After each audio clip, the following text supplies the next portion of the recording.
Isi nkulamusizaako mukwano gwange najjo sinzo bango tuuliriza bali kwekumira ku mayengo gano aga UG Update TV. Amawulire agava mu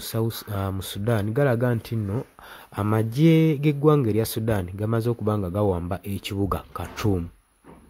Kino nno kirabisenga akabonero ak'obuwanguzi ku sayidi yaabwe okuva emyaka 2 emabega genocide we yatandika mu ggwanga erya Sudan. Jjukira nti nno okulwanagana kubadde generals ababiri abagenda mu maaso n'okuba nga balwanagana gwe mukwano gwange ali eyo ampuliriza. Kakati amagye g'eggwanga lino erya Sudan okusalako ekibuga kino Khartoum bakulabanga obuwanguzi oba oli awo n'eggwanga lino okubanga lifuna ku bwerero. Abamu bakalabye ng'akabonero akagenda okubanga kadissolvinga conflicts zino ezigenda mu maaso, era bagenda kubanga bafomingawo ne intergovernment munda mu ggwanga erya Sudan. Ng'omukwano gwange ali yampuliriza. Amawulire agavayo galaga nti nno kino kyandiyambako okulaba nga badissolvinga oba okuvacaminga genocide eyaliwo emyaka nga 2 emabega gwe mukwano gwange ali yampuliriza, okusobola okulaba nga eggwanga lino erya Sudan liddamu okuba nga lifuna emirembe gwe ali eyo ampuliriza. Jjukira former President al-Bashir okuva we yava mu buyinza, bannansi b'eggwanga lino babadde mu dduka ebbanga lyonna, naye kaakati amagye galangiridde nga bwe geddiza ekibuga kino Khartoum ng'akabonero akalaga advancement, okwegaziya saako n'okuddamu okufuna eggwanga lyabwe nga bo bannansi b'eggwanga lino erya Sudan.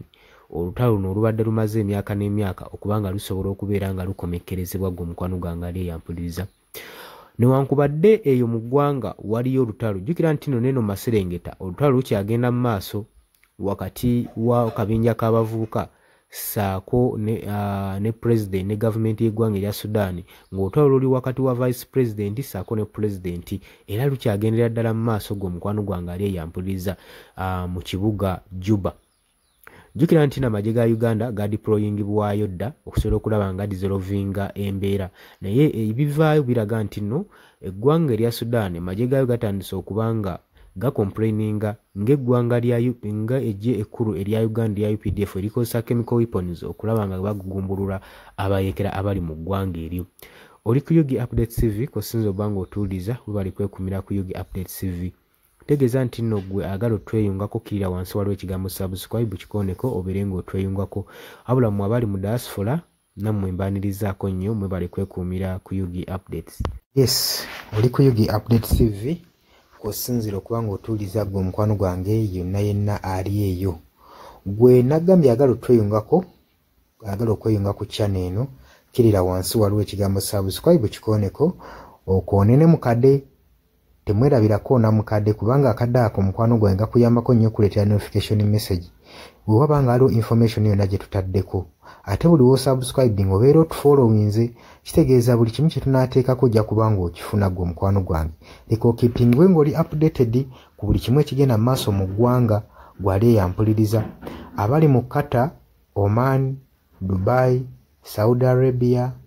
abali e Dubai, abali mu US, abali mu UK,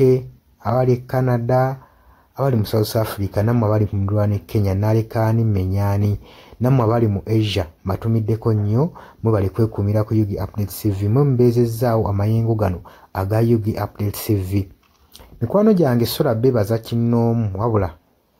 nsazeewo nkozese lino eddoboozi ery'ewamu nsobole okubeebaza mwe bali kuyimirizaawo channel eno. Mwebale mwabajja naddala mwabajja mu comment section ne mukomentinga ne muteekako endowooza yammwe ne mutangaaza bannayuganda ku ki ekiteekeddwa ekituufu okukolebwa gwe okusinziira ku ndowooza yo. So munamuna abatajjangako mu comment section mbakubiriza okujja mu comment section muteekeko ebirowoozo byammwe mutangaaze eggwanga ku biki byaba bagenze mu bukyamu ne bikolebwa mu bukyamu eri bannayuganda. Dani ku Airlines e Kenya nawe nkutumiddeko ennyo, naye jangu mu comment section oteese, toteekako buteesi linnya lyo. Mujje mu comment section mwe abasharinga, abalikinga nammwe abasubscribinga mwe muyimirizaawo amayengo ga channel eno. Eyo ennamba y'essimu gye mbateeredde awo ya noti 726 noti emu 6794 eyo enamba ya WhatsApp eri mu kimyufu ye namba gy'ogenda oyita kuba gy'osobola okuyitako gwe mukwano gwange ayagala okulanga wamu naffe ng'alina bizinensi yo ng'ogyagala tugikulangire nga wandyetaazo gikulangira eyo namba gy'oba oyitako ku WhatsApp osobole okuba nga naye bizinensi yo gikuba abantu tugikulangire gwe mukwano gwange ali eyo ampuliriza nengenda maaso n'okulabula abantu ku biki ebigenda maaso mu ggwanga naddala ng'akalulu kano aka 2026 katuukuse kengedde kati buli muntu alina kubeera vigilant olina kubeera bulindaala oleme kutunda mwoyo gwo mukwano gwange waliwo abatunda emyoyo gyabwe olw'N1,1500 sukaali gwe beera ng'omanyi akaseera we kanaatuuka akakuba ballot paper beera nga manyi omuntu ng'omanyi omuntu ogwogenda okuwa gwogenda ottiikinga gwe gwolaba asobola okukulaakulanya ekitundu kyo constituency yo gwolaba agenda otwala eggwanga mu maaso bannange tusibwa nnyo akatambaala mu mutwe mu biseera nga bino newankubadde obwavu babubalumizza mutya